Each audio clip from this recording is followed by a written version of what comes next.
जय श्री कृष्णा दोस्तों, स्वागत है आप सभी का आपके अपने चैनल व्रत त्योहार पर। तो दोस्तों आइए जानते हैं साल 2025 में पाप मोचनी एकादशी व्रत कब रखा जाएगा।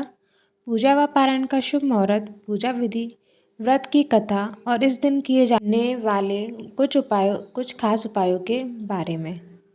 शास्त्रों में पाप मोचनी एकादशी का व्रत पापों से मुक्ति दिलाने वाला माना गया है। पाप मोचनी एकादशी के दिन भगवान विष्णु की विधिवत रूप से पूजा करने से न केवल पापों का नाश होता है बल्कि जीवन में सुख समृद्धि का वास भी होता है। हिंदू पंचांग के अनुसार चैत्र माह के कृष्ण पक्ष की एकादशी को पाप मोचनी एकादशी कहते हैं। तो आइए जानते हैं साल 2025 में पाप मोचनी एकादशी का व्रत कब रखा जाएगा। पूजा व पारण का शुभ मुहूर्त, पूजा विधि, साथ ही कुछ खास उपायों के बारे में। पाप मोचनी एकादशी शुभ मुहूर्त। पाप मोचनी एकादशी व्रत की तिथि 25 मार्च दिन मंगलवार को है। एकादशी तिथि का प्रारंभ 25 मार्च को प्रातःकाल 5:05 पर होगा। एकादशी तिथि का समापन 26 मार्च को प्रातःकाल 3:03 पर होगा। पूजा का शुभ मुहूर्त दोपहर 12:08 से दोपहर 12:57 रहेगा। एकादशी व्रत के पारण का शुभ मुहूर्त 26 मार्च को दोपहर 1:41 से शाम काल 4:08 तक रहेगा। पारण तिथि के दिन द्वादशी समाप्त होने का समय 27 मार्च प्रातःकाल 1:43। 25 मार्च 2025 का पंचांग। राहु काल का समय दोपहर 3:34 से शाम काल 5:05 रहेगा। अभिजीत मुहूर्त दोपहर 12:08 से दोपहर 12:57 रहेगा। अमृतकाल मुहूर्त शाम काल 5:40 से शाम काल 7:14 रहेगा। ब्रह्म मुहूर्त प्रातःकाल 4:52 से प्रातःकाल 5:40 रहेगा। पाप मोचनी एकादशी की पूजा विधि। प्रत्येक एकादशी की तरह ही इस एकादशी व्रत के नियमों का पालन भी दशमी तिथि से ही शुरू करें। दशमी को सात्विक भोजन ग्रहण कर अगले दिन एकादशी की सुबह जल्दी उठें और स्नान के बाद सूर्यदेव को जल का अर्घ्य देकर व्रत का संकल्प करें।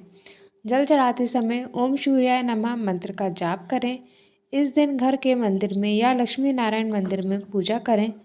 पूजा में दक्षिणावर्ती शंख से भगवान विष्णु का अभिषेक करते हुए ओम नमो भगवते वासुदेवाय मंत्र का जाप करें। भगवान विष्णु जी को चंदन का तिलक कर पुष्प, धूप, दीप व प्रसाद अर्पित करें। पूजा में भगवान विष्णु जी को केले का भोग और तुलसी दल अर्पित करें। पूजा के बाद भगवान विष्णु की आरती करें और एकादशी व्रत की कथा पढ़ें व सुनें। अगले दिन द्वादशी तिथि की सुबह विधि पूर्वक लक्ष्मी विष्णु पूजा करने के बाद ब्राह्मण और जरूरतमंदों को भोजन कराकर उन्हें दान दक्षिणा देकर विदा करें और पारण के समय में ही व्रत का पारण करें। पाप मोचनी एकादशी के नियम। एकादशी के दिन चावलों और अन्न का सेवन ना करें क्योंकि इस व्रत को फलाहार करने की मान्यता है। एकादशी के व्रत के पारण के दिन ब्राह्मण या जरूरतमंदों को अपनी सामर्थ्य के अनुसार दान अवश्य करें। कोई भी व्रत भगवान के प्रति आपकी आस्था और समर्पण को दर्शाता है, इसीलिए इस दिन संयम और सात्विकता का पालन करते हुए व्रत को पूर्ण करें। एकादशी व्रत करने से व्यक्ति की सभी इच्छाएं पूरी होती हैं, इसीलिए इस दिन भगवान विष्णु जी के साथ माता लक्ष्मी जी की भी पूजा अवश्य करें। एकादशी के दिन सात्विक चीज़ों का ग्रहण करें। पाप मोचनी एकादशी के उपाय। पाप मोचनी एकादशी के दिन 11 गोमती चक्र और 3 छोटे एकादशी नारियल मंदिर में स्थापित करने से आर्थिक लाभ होता है।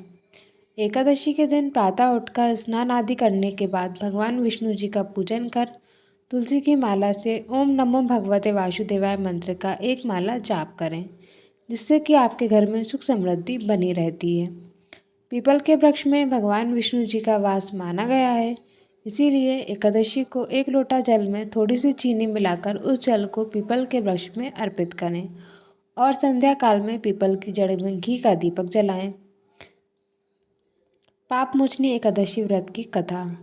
प्राचीन काल में चैत्ररथ नामक एक सुंदर वन में च्यवन ऋषि के पुत्र मेधावी ऋषि तपस्या करते थे। इसी वन में देवराज इंद्र गंधर्व कन्याओं, अप्सराओं और देवताओं के साथ विचरण करते थे। मेधावी ऋषि शिव भक्त थे, लेकिन अप्सराएं शिवद्रोही कामदेव की चरी थी। एक बार कामदेव ने मेधावी ऋषि की तपस्या भंग करने के लिए एक अप्सरा को भेजा। उसने मेधावी मुनि का ध्यान भंग कर दिया और मुनि मेधावी अप्सरा पर मोहित हो गए। कई वर्षों तक अप्सरा ने साथ मुनि ने समय व्यतीत किया। बहुत समय बीत जाने के पश्चात ऋषि को अपनी भूल का आत्मज्ञान हुआ। जब ऋषि को ज्ञात हुआ कि अप्सरा ने उनकी तपस्या भंग किया है, तब वह क्रोधित होकर उन्होंने उसे पिशाचिनी होने का श्राप दे दिया। इसके बाद अप्सरा के बार बार विनती करने पर ऋषि ने उसे श्राप मुक्ति का उपाय बताया कि पाप मोचनी एकादशी का व्रत करने से तुम्हारे समस्त पापों का नाश हो जाएगा।